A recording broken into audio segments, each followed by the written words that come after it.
በራዕይ ምዕራፍ 16 ላይ መሰረት ያደረገ ሐሳብ አርማጌዶን የሚለውን ሐሳብ ያነሳን ነው የምንገኘው። ቀደምም ገልጸዋል። ልክ ሰዎች የአካላዊ ጦርነት አድርገው በዚህ ዘመን የሚስሉት ነገር አለ። ለምሳሌ የኢራን እነ ራሽያ እነ ቻይና እነ ቱርክ ሆነው አንድ ላይ ግንባር ፈጥረው እስራኤልን ከበው እንደሚያስጨንቋት እሱም መጽሐፍ ቅዱስ ላይ እንደተጻፈና ልክ በፊት በ70 ዓመተ ምህረት እስራኤል ሁለተኛው ቤተ መቅደስ እንደፈረሰ ሁሉ አሁንም ያ አይነት ተመሳሳይ ታሪክ እንደሚደገም እነዚህ ሀገሮች ሁሉ በአንድነት እስራኤልን ለማጥፋት ሲጥሩ ከዛም በኋላ የክርስቶስ መምጫ እንደሚሆን ይሄ የንጥቀት ጊዜ እንደሚሆን ከዛ እንደውም በሶስተኛው ቤተ መቅደስ ግንባታም እንደሚሆን ከዛ በኋላ ክርስቶስ እንደሚመጣ የሚናገሩ አሉ በይፋ። ከዘንዶ አፍ አውሬው አፍ ከሐሰተኛው ነቢይ አፍ ጓጉንቸሮች የሚመስሉ 3 ርኩሳን መናፍስት ሲወጡ አየሁ ይላል። ዘንዶ ምንድነው የሚወክለው? አውሬው ምንድነው የሚወክለው? ሐሰተኛው ነቢይ ምንድነው የሚወክለው የሚለው ስንመለከት እዚህ መጽሐፍ ቅዱስ ውስጥ ያያያዝን ማጥናት ነው። ነገር ግን በአጭሩ በሐሳቡ ምንድነው ዘንዶ በስፒሪቹዋሊዝም ወይም ደግሞ መናፍስታዊነትን ነው በሰይጣን የሚመራ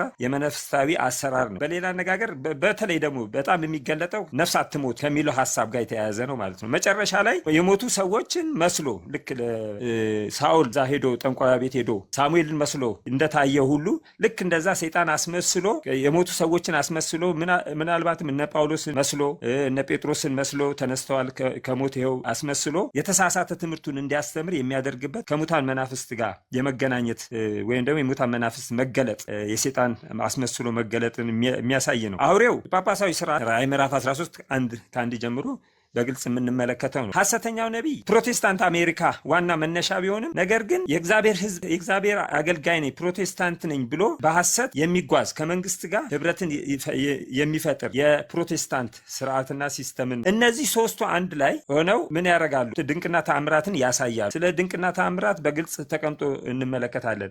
ራዕይ ምዕራፍ 13 ላይ ስለ ሁለተኛው ከምድር የወጣው አውሬ ላይ በተለይ ሲያስቀምጥ አውሬው ድንቅና ተአምራት በማድረግ ሰዎችን እንደሚያሳስት ያስቀምጣል ማለት ነውና የድንቅና ተአምራትን የሚያሳዩበት ሁኔታ ነው። እነዚህ አንድ ላይ ሆነው ምን ያደርጋሉ ነው? እነዚህ አንድ ላይ ሆነው ምልክት ድንቅ ተአምራትን እያደረጉ በታላቁ ሁሉን በሚገዛ በእግዚአብሔር ቀን ወደሚሆነው ጦር እንዲያስከትቷቸው ወደ ዓለም ሁሉ ነገስታትን ይወጣሉ። ነገስታት መንግስታትን ዋና ተሳታፊዎች ናቸው። ምክንያቱም የጉልበት ኃይል፣ የማሰር፣ የመግደል የመሳሰሉት ነገሮች ሁሉ ከመንግስት ጋር የተያያዙ መንግስት የሚፈቅደው ጉዳይ እንዳለ ነው እና ቤተክርስቲያን የተሳሳቱ ቤተክርስቲያንና መንግስት ህብረት እዚህ ጋር አንድ ላይ ሆነው የእግዚአብሔር ህዝቦችን መጨረሻ ላይ ሊያሳድዱ በሚሰሩበት ሁኔታ ነው። እነሆ እንደ ሌባ ሁኜ እመጣለሁ፣ ራቁቱን እንዳይሄድ አፍረቱን እንዳይሄድ ነቅቶ ልብሱን የሚጠብቅ ብፁዕ ነው። በዕብራይስጥም አርማጌዶን ወደሚባል ስፍራ ያስከተቷቸው ይላል። ስለዚህ ይሄ አርማጌዶን በመልካምና በክፉ መካከል የሚደረግ የመጨረሻ ጦርነት ነው ማለት ነው። ከዛ በኋላ ሰባተኛው መቅሰፍት ነው ይመጣ። ቁጥር 17 ላይ ሰባተኛው ጽዋውን በአየር ላይ ውስጥ አፈሰሰ፣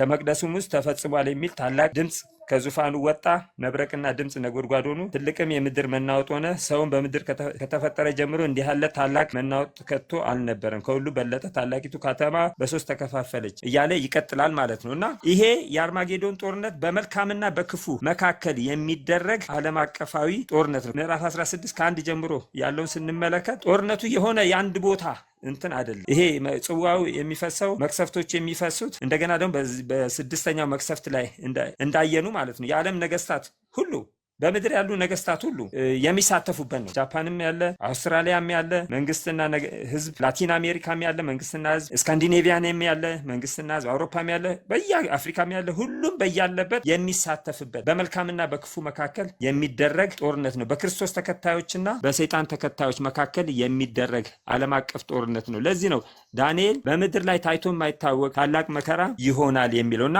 አርማጌዶንን በሚመለከት ይህንን ሐሳብ ነው። ይሄ አሁን ያለንበት ጦርነት መንፈሳዊ ጦርነት እንጂ ስጋዊ ጦርነት አይደለም። ጳውሎስም እንደሚናገረው መጋደላችን ከደምና ከስጋ ጋር አይደለም እንደሚለው ማለት ነው። እውነትና ሐሰት የሚጋደሉበት ታላቁ ተጋድሎ ውስጥ እስካለን መጠን የስጋዊ ጦርነት ሳይሆን ይሄ ሰዎች ድሮን እያስፈነጨፉ ጀት እያበረሩ አሁን ኒኩለር ምናምን ተብሎ የሚፈራው ሁሉ ይሄ ስጋዊ የሆነ ጦርነት አይደለም። ነገር ግን በቃ መንፈሳዊ ጦርነት ነው። በእውነትና በሐሰት መካከል፣ በጨለማውና በብርሃን መካከል የሚደረግ አሁን ጥዴ ካልከው ዓለም አቀፍ መሆኑን በደንብ ትኩረት የሆነ ቦታ ብቻ የሚሆን መካከለኛ ምስራቅ ወይ እስራኤል አካባቢ የሚደረግ አካላዊ የሆነ ጦርነት እውነት አለመሆኑንም ትንሽ ሀሳብ ለመጨመር ራዕይ ምዕራፍ 13 ላይ ሁለተኛ አውሬ ከ11 ጀምሮ ማለት ሌላም አውሬ ከምድር ሲወጣ አየሁ።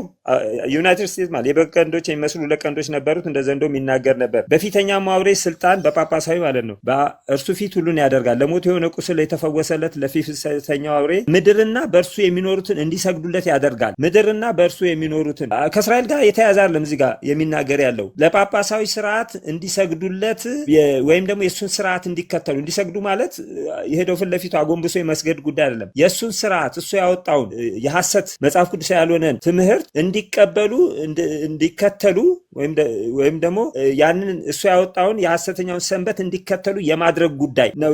በምድር የሚኖሩትን እንዲሰግዱ ያስደርጋል ይላል፣ ያደርጋል። እሳትንም እንኳን ከሰማይ ወደ ምድር በሰው ፊት እስኪያወርድ ድረስ ታላቅ ምልክቶች ያደርጋል። ይሄ ፕሮቴስታንት አሜሪካን በአውሬ ፊት በጳጳሱ ስርዓት ማለት ነው ፊት ያደርግ ዘንድ ከተሰጡ ምልክቶች የተነሳ በምድር የሚኖሩትን ያስታል ይላል። የሰይፍም ቁስል በነበረው በሕይወት ለኖረው ለአውሬው ምስልን እንዲያደርጉ በምድር የሚኖሩትን ይናገራል። በምድር በዓለም ላይ በሙሉ የሚኖሩ ሰዎችን መንግስታትና ህዝቦችን በምድር የሚኖሩትን ሁሉ አዋጅ እንዲያወጡ ይናገራል የሚል አዋጅ እንዲያወጡ ያደርጋል። የጳጳሳዊ ስርዓት እንዲከተሉ የአውሬው ምስል ሊናገር እንኳን ለአውሬው ምስል የማይሰግዱለትን ሁሉ ሊያስገድላቸው ለአውሬውና ምስል ትንፋሽ እንዲሰጠው ተሰጠው። ታናናሽና ታላላቆች፣ ባለጠጋዎች፣ ድሆችን፣ ጌታዎችና ባሪያዎች ሁሉ በቀኝ እጃቸው ወይም በግንባራቸው ምልክት እንዲቀበሉ የአውሬውን ስም ወይም የስሙ ቁጥር የሌለው ምልክት የሌለበት ማንም ሊገዛ ወይም ሊሸጥ እንዳይችል ያደርጋል ይላል። ይሄ ዓለም አቀፍ ጉዳይ ነው የሚወራው እንጂ የመካከለኛ ምስራቅ ጉዳይ አይደለም። ከእስራኤልም ጋር የተያያዘ ጉዳይ አይደለም። መጽሐፉ የሚያወራው ሌላ ታሪክ ሰው የሚያስብና እንትን የሚለው መጽሐፍ ቅዱስ ያልሆነ ሌላ ፈጥሮ ታሪክ ነው እና ጥያቄም ካላቸው ተጨማሪ በደንብ ከዚህም አንጻርን እንዲያነሱ ስለፈለኩ ነው። አርማጌዶን የሚባል ቦታ የሚለው ምን ለማመልከት ነው? አርማጌዶን ወደሚባል ስፍራ ሰበሰቧቸው የሚል ይሄ ቦታ ስለ ቦታን የሚያመለክት አይደለም ወይ? ለምንድን ነው እንዲህ የተባለ የሚለው ራዕይ ምዕራፍ 16 ቁጥር 16 ላይ ቁጥር 15 ጀምሮ እነሆ እንደ ሌባ ሆኜ እመጣለሁ፣ ራቁትን እንዳይሄድ እፍረቱም እንዳይገለጥ ነግቶ ልብሱን የሚጠብቅ ብፁዕ ነው ካለ በኋላ በዕብራይስጥ አርማጌዶን ወደሚባል ስፍራ አስከተቷቸው። ሰባተኛውም ጽዋም በአየር ውስጥ አፈሰሰ፣ ከመቅደሱም ውስጥ ተፈጽሟል የሚል ታላቅ ድምፅ ከዙፋኑ ወጣ እያለ ይናገራል። ሰባቱን መቅሰፍቶች ነው የምንመለከተው ራዕይ 16 ላይ ቅድም መሴም እየገለጸው ነበረ። ሰባቱ መቅሰፍቶች ውስጥ ይሄኛው እንግዲህ አርማጌዶን ያለው በስድስተኛው መቅሰፍት ውስጥ ነው። ከዛ 17 ላይ ሰባተኛውን ጽዋ በአየር ውስጥ አፈሰሰ ይላል። ከዛ ይሄ እንግዲህ ስድስተኛው ጽዋ ነው። ስድስተኛውን ጽዋ የምንመለከተው ከ12 ጀምሮ ነው። ስድስተኛውም ጽዋም በታላቁ ወንዝ ኤፍራጥስ ላይ አፈሰሰ፣ ከፀሐይም መውጫ ለሚወጡ ነገስታት መንገድ እንዲያሰናዳላቸው ውሃው ደረቀ ይላል። አንድ ሰሞን በጣም ትልቅ ዜና ሆኖ ነበር። ዓለም አቀፍ ዜና ነበር ይሄ የኤፍራጥስ ወንዝ መድረቅ። ከዛ ጋር ተያይዞ በቃ ይሄ መጨረሻው ዘመን ነው እየተባለ እንደነበር የዛሬ 2-3 ዓመት አካባቢ ትዝ ይለኛል። ምንድነው እሱ በቃ ያንን ነገር ልክ ያ ነገር አሁን አካላዊ እንደሆነ የአሁኑን አካል እንደለበሰ ተደርጎ ነው የሚነገረው። እሱ ነው ዓላማችንም። አሁን ሰዎች ያንን እያሰቡ ስለሆነ በዛ መንገድ እንዳልሆነና አሁን መንፈሳዊ እንደሆነ ወደ መንፈሳዊ እንደተቀየረ ቅድምም መሴም ያብራራው ነበር። ምናልባት እዚህ ላይ ተጨማሪ ሀሳብ መሴ የሚሰጠንና ከዛ በኋላ ወደ ጎግ ማጎግ ደግሞ እንሄድና እንጨርሳለን ማለት ነው የዛሬውን ክፍል 1 ፕሮግራማችንን። ቅድም እንዳልኩት የብሉይ ኪዳን ነገሮችንና የአዲስ ኪዳን ማለት ከክርስቶስ መስቀል በፊትና ከክርስቶስ መስቀል በኋላ ያለውን ጉዳዮች ማየት ያስፈልጋል። ራዕይ መጽሐፍ ስንመለከተው በርካታ ከብሉይ ኪዳን ወስዶ ግን መንፈሳዊ በአዲስ ኪዳን ኮንቴክስት ነው ያስቀመጠው። ከክርስቶስ በኋላ አድርጎ ነው ያስቀመጠው። ቅድም እንዳልነው ባቢሎን የጥንት ነበረ፣ ግን ባቢሎን ራዕይ ላይ ይናገራል። ባቢሎን መንፈሳዊ አድርጎ ማለት ነው። ግን የብሉይ ኪዳን ቃሉን የብሉይ ኪዳን ባቢሎን ነው የተጠቀመው። ልክ እንደዚህ ካየኑ መንፈሳዊ ወይም ደግሞ ሊትራል ያልሆነውን ይናገራል ራዕይ መጽሐፍ። ግን ሊትራል የሆኑ ቃላቶችን ወደዚህ አምጥቶ ቅድም እንዳልኑ ማለት ነው ልክ በኤፍራጥስ ወንዝ መድረቅ ሊትራል የነበረውን እዚህ በመንፈሳዊ ያስቀምጠው። ልክ እንደዚህ ያስቀምጣል እና ሜጌዶ የሚለውንም ልክ ለምሳሌ አንድ ምሳሌ እንሂድ። ከኢዮስያስ ታሪክ ጋር ኢዮስያስ መጽሐፈ ዜና ሁለተኛው ምዕራፍ 35 ላይ ኢዮስያስ ሊዋጋ እንደሄደ የሚናገር ነገር አለ። ቁጥር 22 ላይ ኢዮስያስ ግን ይዋጋው ዘንድ ተጽናና ይላል እንጂ ፊቱን ከእርሱ አልመለሰም። በእግዚአብሔር አፍ የተናገረ የንካውን ቃል አልሰማም። በመጊዶም ሸለቆ ይዋጋ ዘንድ ወጣ። አሁን ይሄ ሊትራል ነው። የመጊዶ ሸለቆ ግን የጦርነት ከፍተኛ ጦርነት የሚካሄድበት ወይም ደግሞ ከፍተኛ በሁለት አካላቶች መካከል የሚደረግ ትግልን ነው እዚህ ጋር ያስቀመጠው። ልክ ያንን አሁን በአዲስ ኪዳን ላይ ያመጣው። አሁን ይሄንን አርማጌዲዮንን ልክ ሊትራል አድርገን ከተጠቀምን ቅድም ጥሌ እንዳልከው ምን ተናለ የኤፍራጥስ ወንዝ መድረቅ አየህ በደንብ ተወስዶ እንትን ይሉ ነበር። በእኛ ቤተክርስቲያን ራሱ የሆነ ሰው ሲያስተምር እንደነበረ አውቃለሁና ነገሮችን በመንፈሳዊ ነው እንጂ በአካላዊ እንዳልሆነ ተነጋግረናል በትምህርቱ ላይ ማለት ነው። እና እንደዚህ የማስተማር በቀጥታ ሊትራል የመጠቀም ነገር ግን አሁን እስራኤል ሲባል መንፈሳዊ እስራኤል ከክርስቶስ መስቀል በኋላ ሞትና ትንሣኤ በኋላ መንፈሳዊ እስራኤል ማን ነው? ከዛ በኋላ ያለ ጉዳይ ስለምናወራ ማለት ነው። ሊትራል እስራኤል ጉዳይ በፊት አበቃ፣ ከመስቀል በፊት በነበረው ጊዜ ውስጥ ማለት ነው። እና አሁን እዚህ ሊትራል እያስገባን መጀመሪያ ላይ እንዳልኩት መንፈሳዊና አካላዊ የሚለውን ነገር ልዩነት ካላልን በጣም አስቸጋሪ ነው። ሌሎች አብያተ ክርስቲያናት እንትን ያሉት ብቻ አይደለም፣ በእኛም ራሱ ብዙ ሰዎች አሉ ልክ ሊትራል አድርገው ተጠቅመው አሁንም እስራኤል ጋር አሁንም እዛ አተኩረው የሚሉት ግን መንፈሳዊ እስራኤልና የአብርሃም ልጆች ማን ናቸው ሲባሉ እኛ ይላሉ። ጌታን የተቀበልን ክርስቲያኖች፣ እግዚአብሔርን የምንከተል መንፈሳዊ ክርስቲያኖች። ይሄ ተጽፎ በደንብ በአዲስ ኪዳኑ ተቀምጦ ስላለ ማለት ነው። ግን እንደገና ስለ ሊትራል እስራኤል ደግሞ እዛ የማውራት ጉዳይ አለና አንዳንድ የተምታታ ነገሮች አሉ።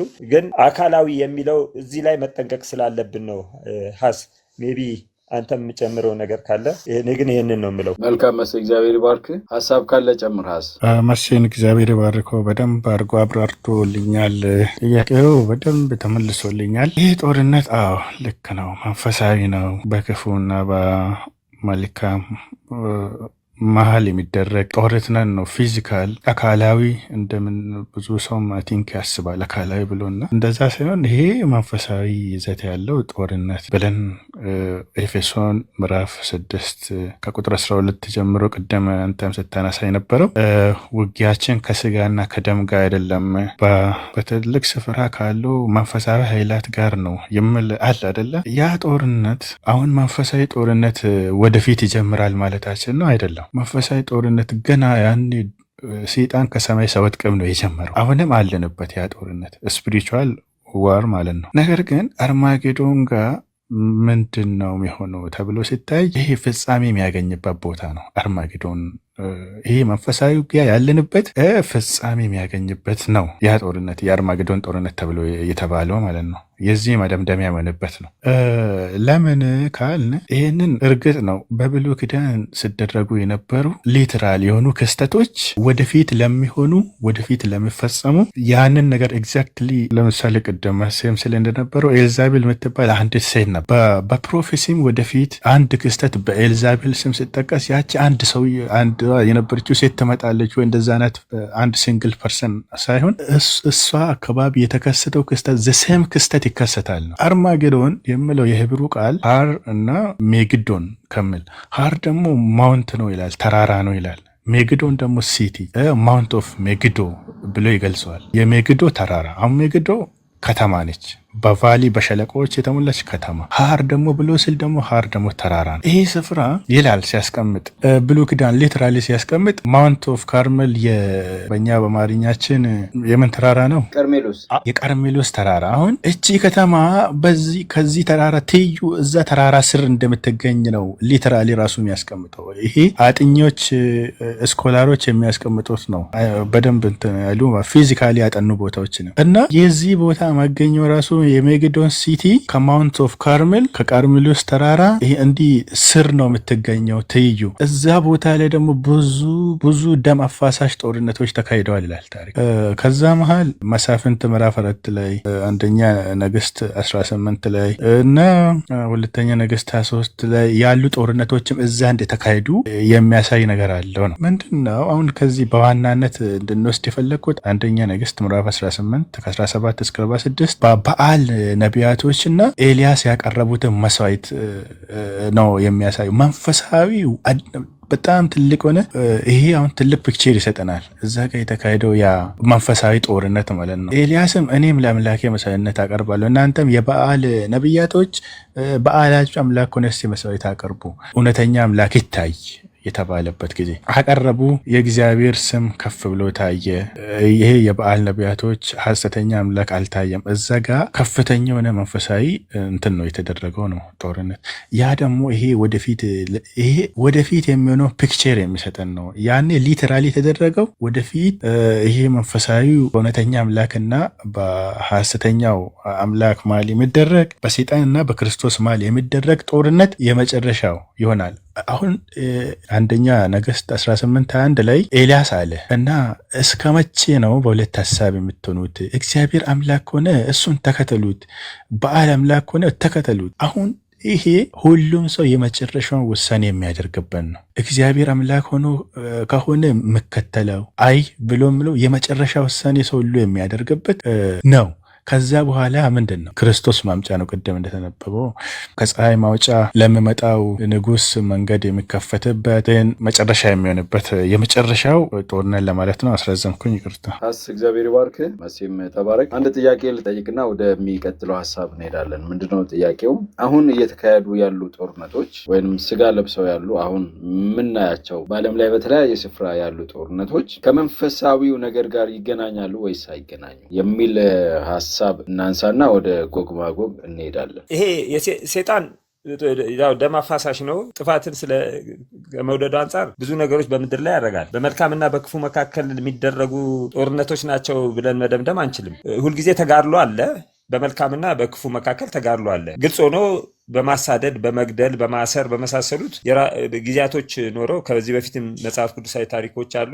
አሁንም ደግሞ ከፊት ለፊት ብዙ ሊታዩ ያሉ ነገሮች አሉ። ነገር ግን ያው ኃጢአት ከጀመረበት ጀምሮ እንግዲህ ኃጢአት ሲጀመር ከጀመረበት አንስቶ ቅጠሎች መርገፍ ጀመሩ፣ አበባዎች መጠውለግ ጀመሩ፣ እንስሳቶች እርስ በርሳቸው መጣላት ጀመሩ፣ ሰዎች እርስ በርሳቸው እንደዚሁ አለመግባባት የመሳሰሉት ብዙ ነገሮች አሉ። በኃጢአት ምክንያት የመጡ ነገሮች ዛሬም ይታያሉ። ሰይጣንም የተጠቀመባቸው ያለ ማለት ነው። ግን አንድ ነገር ይሄ የዚህ ግን አንቀሳቃሽ የሮም ጳጳሳዊ ስርዓት በደንብ አድርገን ይሄ ትኩረት ልንሰጥበት ያስፈልጋል። በአሁኑ ጊዜ ለሚደረጉ የሰው ልጆች ህይወት ማለቅ፣ የተለያዩ ጦርነቶች፣ ጥፋቶች ሁሉ በመልካምና በክፉ ብቻ ሳይሆን በክፉና ክፉ መካከልም እንደዚሁ በማንኛውም ተጋድሎ ውስጥ የሮም ጳጳሳዊ ኃይል እጅ እንዳለበት ራእይም ይነግራል። ራእይ ምዕራፍ 18 ቁጥር 24 ላይ ተቀምጦ እናገኛለን። ቁጥር 24 ላይ ማለት ነው። በእርሷም ውስጥ ምን ይለናል? የነቢያት የቅዱሳንትና በምድር ላይ የታረዱ ሰዎች ሁሉ ደም ተገኘባት ይላል። በማን ውስጥ ነው? በሮም ጳጳሳዊ ስርዓቱ። አሁን እዚህ ውስጥ ነቢያትን ቅዱሳንን ብቻ አይደለችም እንትን ያደረገችው ማለት ነው፣ እያሳደደች የነበረችው አሁንም ልታሳድ ያለችው ሁኔታ ይሄ ብቻ አይደለም ነው። የማንኛውም በምድር ላይ የታረዱ የሰዎች ህይወት ሁሉ የሚጠፋ ያለው በአሁኑ ሰዓት በቀጥታ አጀንዳው ከበስተጀርባ ሆና የምታካሄደው ሮም ናት። ከሮም በስተጀርባ ሆኖ ሰይጣን ራሱን በምድር ዙፋን ላይ ለማስቀመጥ የሚያደርገው ስራዎች አሉ። ይሄ ቢስተዋልም ባይስተዋልም በሰዎች ግን ሮም ለዚህ ሁሉ ጉዳይ ተጠያቂ እንደሆነች መጽሐፍ ቅዱስ በግልጽ ያስቀምጣል እና እጇ የተያያዘ ነው የሚለውን ሀሳብ ለመስጠት ነው። ጥሌ መልካም መሴ እግዚአብሔር ይባርክ። እነዚህ በምድር ላይ የሚደረጉ ነገሮች በሙሉ የኃጢአት ጥላ ያጠላባቸው ናቸው። መሴ እንዳልከው ልክ ኃጢአት ወደ ምድር መግባት ሲጀምር ኃጢአት ያልቀየረው ነገር የለም። ምንም ያልቀየረው ያለወጠው ስነ ፍጥረት የለም እና መግደል ጀመረ። እንስሳቶች እንኳን እርስ በርስ መግባባት፣ ሰውም እንደዚሁ ፍቅር አጣ እና ይሄ ደግሞ እየባሰ እየመጣ እንደሆነ እየተመለከትን ነው እና ከዚህ አንጻር የመጨረሻው ኮንፍሊክት ይሄ ውጊያዎችም ጭምር ሰዎች በምድር ላይ ህይወታቸው እንዲያልፍ ተስፋ ቢስ እንዲሆኑ ሰይጣን ብዙ ነገሮችን እያመሰቃቀለ ይገኛል። አሁን ዓለማችን ምስቅልቅል ያለችበት ሁኔታ አለ። ኢቨን ከተሞች እንኳን እስከሚፈርሱ እስከሚጠፉ ድረስ ንብረቶች እስከሚወድሙ ሰዎች እስከሚያልቁ ድረስ የሆነ ያለ ክስተት ነው። እነዚህ ደግሞ የመጨረሻው ዘመን ክስተቶችም ተብለው በመጽሐፍ ቅዱስ ይጠቀሳሉ እና ይህ መሆኑን ስታየው ወደ ላይ ተመልከቱ ነው የሚለው። እንደገና እነዚህ ነገሮች ሊሆኑ በቃ የግድ እንደሆነ መጽሐፍ ቅዱስ በደንብ አስረግጦ ይነግረናል። ይሄ ሳይሆን ክርስቶስ እንደማይመጣ ይሄ የግድ መሆን እንዳለበት ይናገራል። ከዚህ ጎን ለጎን ደግሞ የመጨረሻው መጨረሻ ደግሞ የሚሆነው ወንጌል በምድር ላይ ሲሰበክ እንደሆነ ማቴዎስ 4 ላይ ቁጥር 15 ላይ ይመስለኛል ይናገራል እና ከዛ አንጻር ወንጌልን የእግዚአብሔር ልጆች በኃይል እንዳያዳርሱ ሰላምን በመንሳት ጦርነትን በማስነሳት ሰዎችን ቀድመው እንዲሞቱ በማድረግ እነዚህ ነገሮች የቻለውን ነገር ያደርጋል። ይሄም ከሚጥራቸው ጥረቶች ውስጥ አንዱ ነው። ወንድሜ ሞአ ጥያቄ ያለኝ ብለህ ነበር። እሺ አመሰግናለሁ። እኔ አንድ ጥያቄ ነው ያለኝ። አሁን የቀረበው በጣም ጥሩ ትምህርት ቀርበዋል። ከዚህ በፊት በዚህ ነገር እኔ የምረዳው ሲያስተምሩም በነበረው ትምህርት ላይ ስከታተል ነገሮች በተግባር ሀፐን የሚያደርጉ ነገሮች እንደሆነ ነው።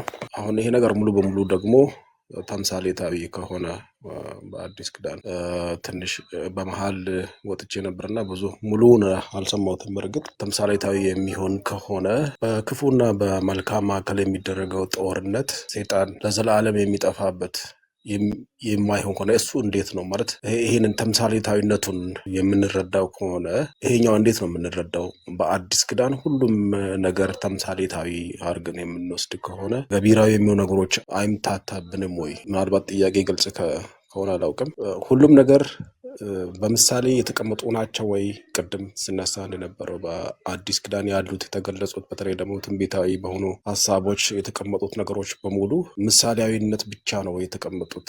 መልካም እንደተረዳሁት ከሆነ ሞአ ጥያቄ እንግዲህ ሁሉም ነገሮች አሁን አዲስ ኪዳን ላይ ያሉት ተምሳሌታዊ ከሆኑ አይ ቲንክ ብሉይ ኪዳን ላይ ያሉት በስጋ የተገለጡ ነገሮች ናቸው። ምሳሌ ባቢሎን ስንል አሁን የአሁኗ ኢራቅ ላይ ያለች ናት እና ራዕይ ምዕራፍ 18 ላይ ደግሞ በተመሳሳይ ከባቢሎን ውጡ እያለ ነው። ያ ማለት ከኢራቅ ውጡ እያለ አይደለም። ይሄ ቃል በቃል ከወሰድ ነው ቃሉ እንግዲህ ከኢራቅ ውጡ እያለ ነው ማለት ነው። ምክንያቱም አሁን ባቢሎን የምትባል ነገር የለች። ባቢሎን ተብሎ የተቀመጠው የበፊቱ ከተማ ግን የሚጨበጥ የሚዳሰስ የሚኖርበት ከተማ ነበረ።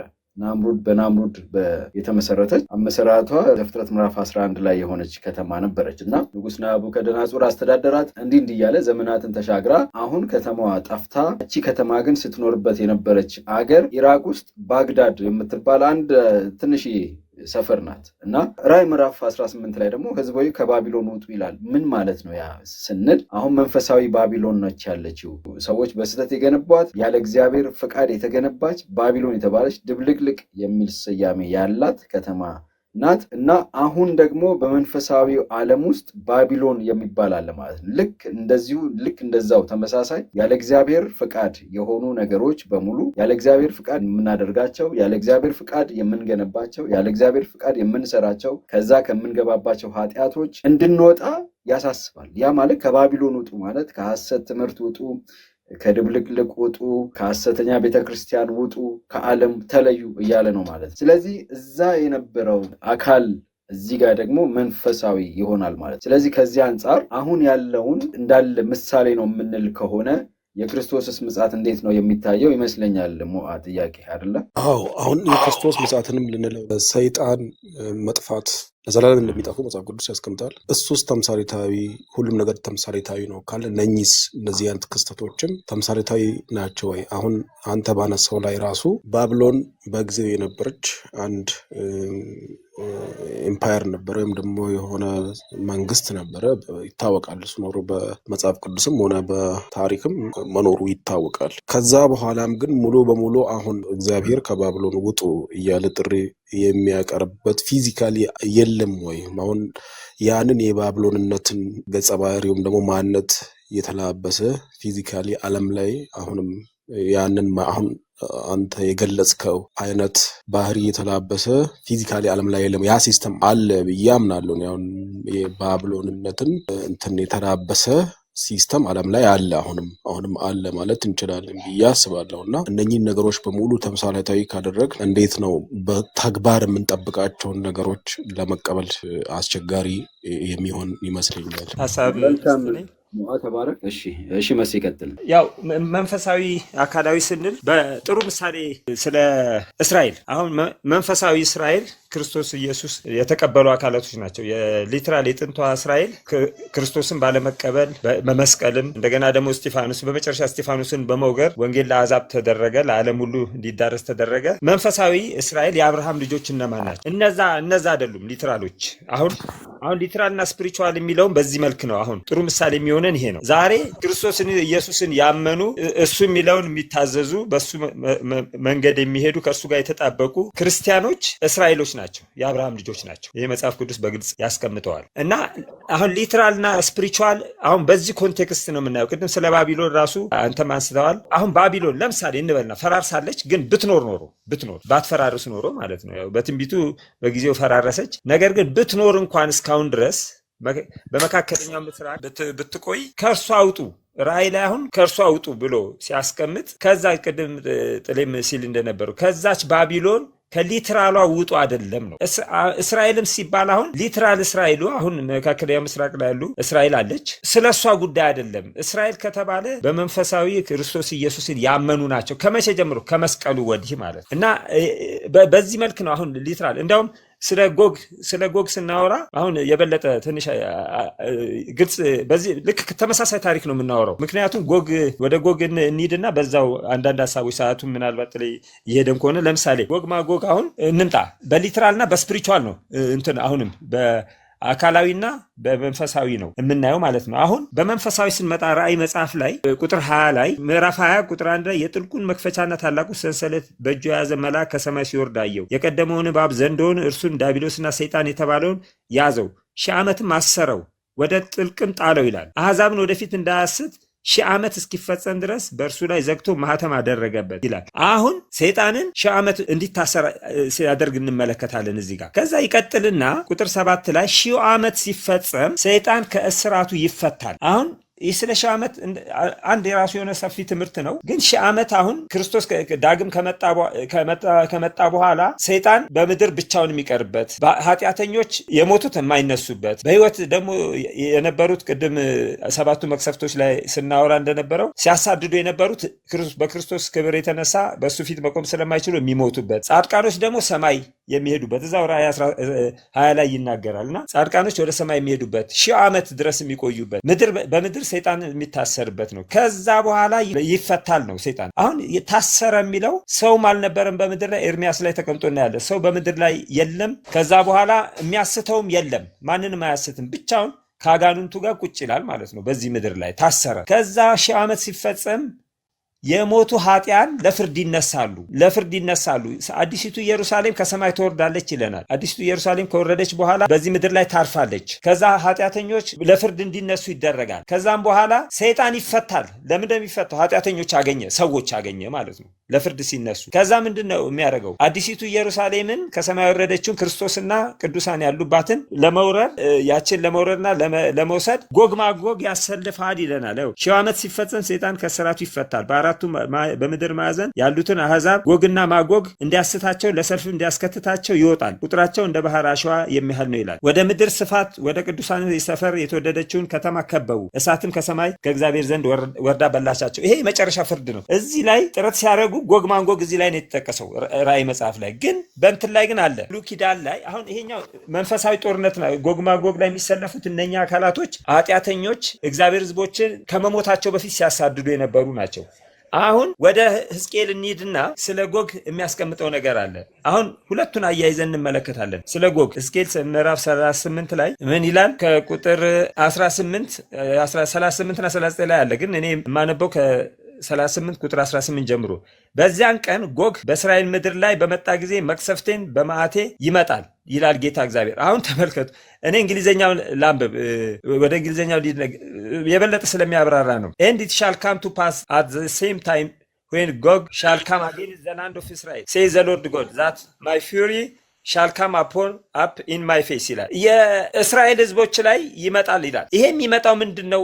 ቅድም ስንመለከት የነበረው ስድስተኛው መቅሰፍት ላይ በአርማጌዲዮን ሊያጠፋ ይመጣል ነው። ልክ አሁን የብሉይ ኪዳኑ በአዲስ ኪዳኑ ላይ የሚያደርገውን ነገር ይናገራል። ከዛ 38-19 ላይ for in my jealousy and in the fire of my wrath have I spoken በመቅሰፍቴ እናገራለሁ ይላል። ይሄ መቅሰፍት የተባለው 7ቱ መቅሰፍቶችን ነው። በብሉይ ኪዳን ነው ግን የሚናገረው፣ ግን ስለ አዲስ ኪዳን ነው፣ ስለ መጨረሻው ዘመን ነው የሚናገረው። surely in that day there shall be great shaking in the land of Israel በእስራኤል ላይ ታላቅ ጭንቀት፣ የሚያስጨንቅ ነገር፣ የሚረብሽ ነገር ይመጣል። ይሄ የያዕቆብ መከራ የተባለው ነው። አሁንም ጠለቅ ብለን ስላልሄድን እንጂ በአርማጌዶን ጊዜ ሰባቱ መቅሰፍቶች ሲወርዱ የያዕቆብ መከራ ይባላል። የእግዚአብሔር ሕዝቦች ጭንቀት የሚያሳይ ኤርሚያስ ላይ የምናገኘው ማለት እያለ ይቀጥላል እና በዚህ መልክ ጎግ ብሎ የሚያስቀምጠው ሕዝቅኤል ላይ በዛን ጊዜ ሰባቱ መቅሰፍቶች ሲወርዱ ሲያሳድዱ የነበሩ አካላቶች ናቸው። እነዚህ አካላቶች ከሺህ ዓመት በኋላ ከሞት ሲነሱ ማለት ነው ሲነሱ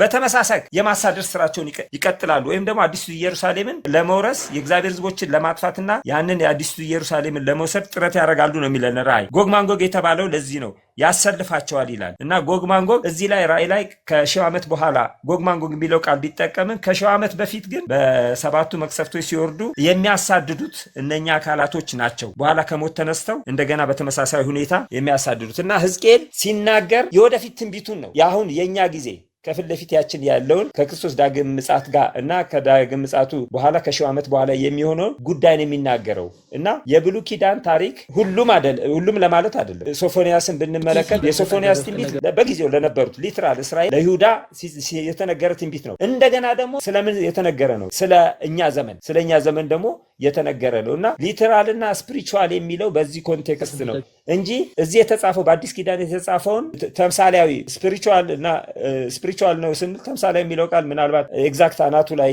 ትክክለኛ በትርጉሙ ማያረካ ካልሆነ በስተቀር ስፒሪቹዋል የሚለው ፓርት ነው እንግዲህ እዚህ ተምሳሌታዊ እያልን ያለ ነው። ያ ማለት አይሆኑም ማለት አይደለም። ክርስቶስ ዳግም ምጽአትማ ይሆናል።